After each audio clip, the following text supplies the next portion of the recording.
بسم اللہ الرحمن الرحیم۔ پہلے بہکے لے لیتے ہیں کہ ایک تو انہوں نے مروجہ ایصال ثواب کا طریقہ دیکھا، یعنی ایصال ثواب کے لیے پڑھے جانے والے قرآن کا طریقہ۔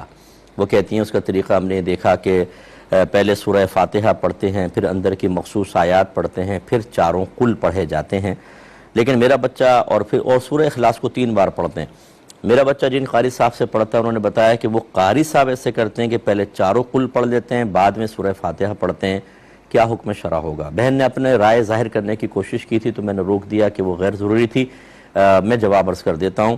دیکھیں، ایصال ثواب کے لیے قرآن پاک پڑھنے کے سلسلے میں شریعت نے کوئی مخصوص طریقہ نہیں بتایا۔ یہ جو ہمارے اہل سنت میں ایک طریقہ رائج ہے، جیسے بہن نے ارشاد فرمایا کہ قل یا ایھا الکافرون سے شروع کرتے ہیں، پھر اس سورہ اخلاص کو 3 مرتبہ، پھر پیچھے آتے ہیں الحمد شریف پھر پڑھتے ہیں، پھر اس کے بعد مخصوص آیات ادھر سے لے کر اور وہ کرتے ہیں۔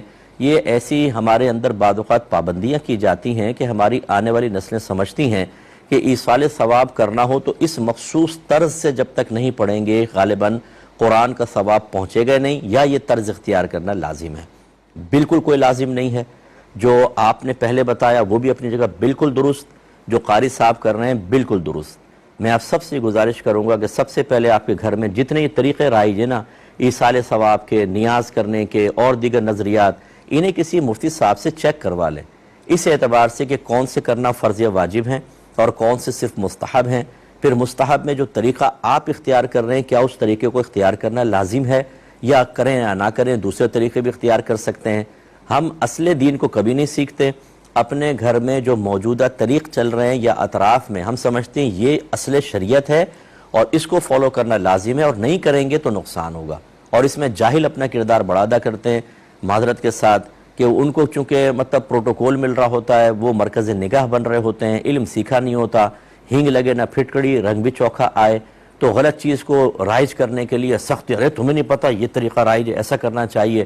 اور یہ زیادہ تر بڑے گھر کے بعض اوقات بڑے کر رہے ہوتے ہیں کہ ہمیں مان لو بس، اور اس سے خرابیاں بچوں کے اندر پیدا ہوتی ہیں۔ اصل دین کا دور دور تک پتہ نہیں ہے، اور ہماری بنی ہوئی رسومات نے اصل دین کی جگہ لے کر اور بالکل ایسا ہمارے ذہنوں کو مفلوج کر دیا ہے کہ اس کے خلاف سننے کے لیے تیار نہیں ہے۔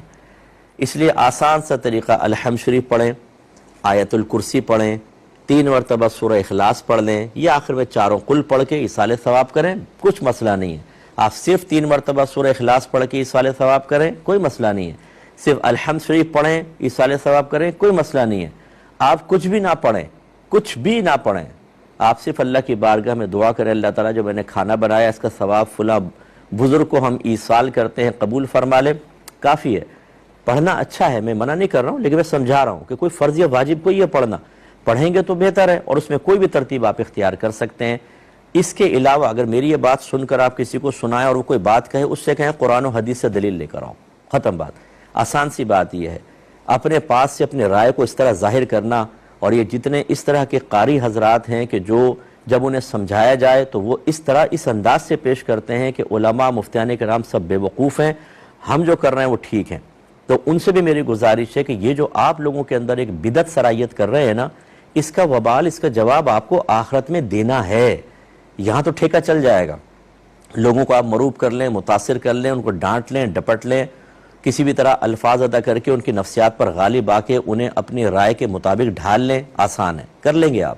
میدان محشر میں آپ کو جواب دینا ہوگا، اس کا تھوڑا سا خیال کیجئے۔